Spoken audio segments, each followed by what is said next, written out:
There are strict regulations governing what players are allowed and are not allowed to wear during NFL games, even amidst the excitement and glory of the game. Let's together explore some of the NFL's banned accessories in the NFL. Number 9. Color Rush. There were the Color Rush jerseys, designed to be eye-catching yet confusing, particularly for supporters who are colorblind. When the NFL and Nike teamed up in 2015, they took a risk and imagined a new take on club uniforms. The idea behind Color Rush is to add color to the league's uniforms. Fans were in awe of some of these Color Rush uniforms because they really shined. But not every squad performed up to par. Some jerseys were compared to everything from mustard bottles to weather maps by their cities. But the real problem started when the Bills and Jets faced off in Week 10. What millions saw as a straightforward game became a nightmare due to the clash of red and green. Over 300 million people worldwide, or 1 in every 12, suffer from color blindness.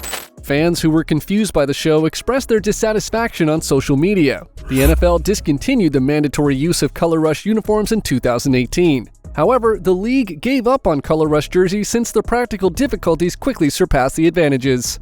Number 8. Fireworks. Talking about brightness and colors, the next ban, however, didn't end with dramatic flair. It ended up with making the world sparkle with your fireworks display. It was quite the show up until a flamethrower mistake threatened to convert the gridiron into a flaming inferno. On September 15, 2019, a fire broke out on the field before the Tennessee Titans and Indianapolis Colts played. The Titans deployed the flame-throwing boxes before the game to discharge fire when their starters were unveiled before kickoff. As soon as one of the pyrotechnic machines toppled over, the turf started to burn. Although stadium workers promptly extinguished the fire, the field still had a sizable char mark on it. The incident resulted in evacuating the field's corner, and no casualties were reported. Pyrotechnics and effects involving flames are prohibited temporarily on NFL fields. Teams are still permitted to use pyrotechnics off the field though, and the Minnesota Vikings are one club permitted to launch fireworks from the stadium roof. Number 7. Odell Beckham Jr. Watch. From flashing prohibited bling to showcasing faux lavishness, who could forget the story of the $1 million wristwatch worn by Odell Beckham Jr.? In addition to his incredible receptions, Odell Beckham Jr.'s on-field theatrics included his choice of wristwear, which caused a $2 million scandal. After Beckham joined the Browns from the Giants, he tried to stand out with his accessories as much as his play. During his first game with the Browns, Beckham unveiled a striking black and orange watch, a move never seen before in NFL history. This was no ordinary watch. It was a $350,000 marvel designed by Richard Mille and thoroughly chosen to match his team's colors. However, Beckham's display of the watch infuriated the league, which claimed that its hard items were against NFL rules. Beckham was first given a warning and came under fire from the public and the league. But he chose to be rebellious rather than take the NFL's advice to heart. During warm-ups for the next game, Beckham made an even more spectacular reveal on social media, a $2 million Richard Mille Tourbillon Sapphire Edition watch. He also showed off the watch to everyone, grinning when a reporter mentioned that it cost $2 million. But was it really? According to reports, the watch was the $2.02 million limited edition 2014 Richard Mille 5602 Tourbillon Sapphire, of which only 10 were produced.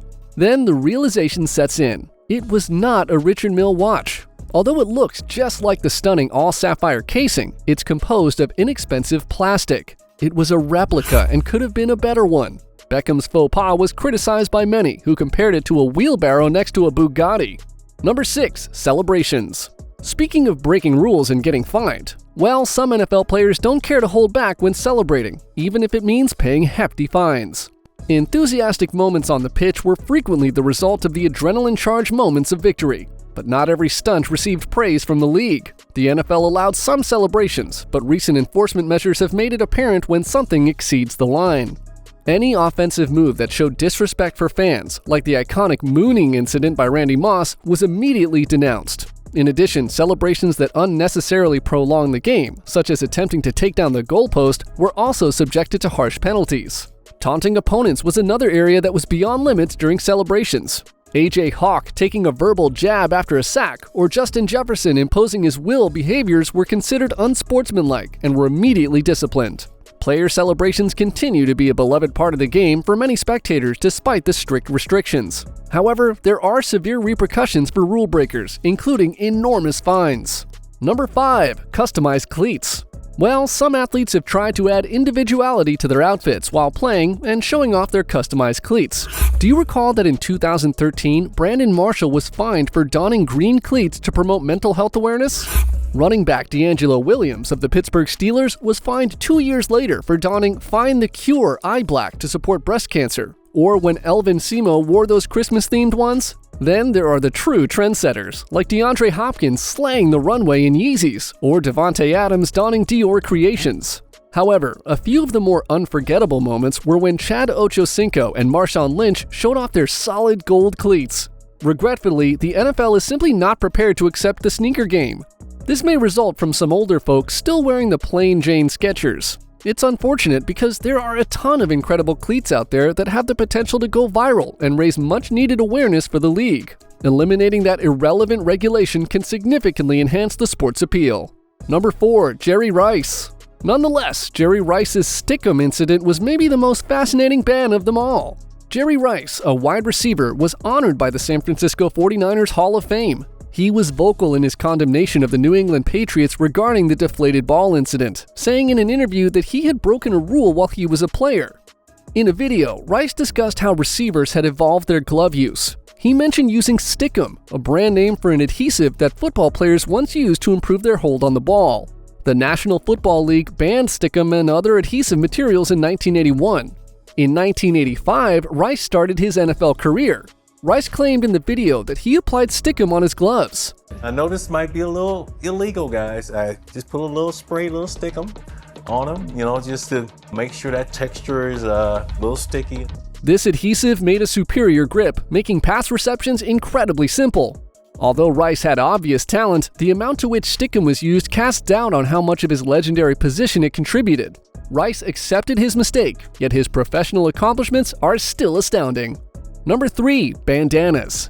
Following that, some NFL players embrace the bandana and twist their looks to be more stylish.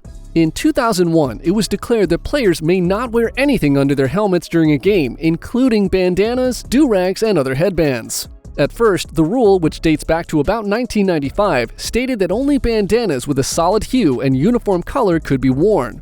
Nonetheless, a meeting by NFL owners in 2001 resulted in a 30-to-1 vote supporting a total ban. The regulation could have been more warmly received by players, as one could anticipate. Not in the late 1990s and early 2000s, when bandanas were a prominent component of cultural identity anyway.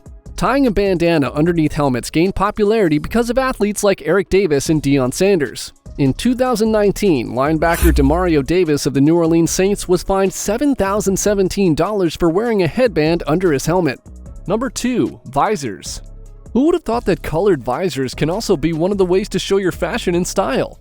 The NFL banned tinted or dark-colored visors during games in 1998 because, for medical staff, it would be challenging to evaluate injured players' eyes for signs of impairment or concussion. In 2019, the NFL marginally changed its policy after years of the ban, permitting players to wear lighter-colored, slightly tinted visors. Ezekiel Elliott and others didn't take long to seize this newfound freedom. When OBJ donned a uniform in 2019, it caused yet another uproar. OBJ was made to change before competing because he was wearing one. Number 1. Brand names. Imagine because of rules, you can't even put on your favorite brand while playing an NFL game. Isn't that annoying? The NFL strictly ensures its sponsors receive the attention they pay for when enforcing sanctions. This implies that any unapproved brand names or emblems decorating player apparel are always under observation by the league's fashion police. One player that seems to be constantly on their radar is Odell Beckham Jr. They make sure that none of his actions escape notice by not leaving a stone unturned. When Beckham entered the field for warm-ups in 2018 and wore a bright red Supreme arm sleeve, the attention was all on him. Excitement exploded on social media, but the NFL did not hesitate to establish dominance. Though the sleeve was the same color as the Giants' jersey, it violated the league's strict regulations. Under NFL regulations, only brand names or logos from the NFL's official partners may be displayed.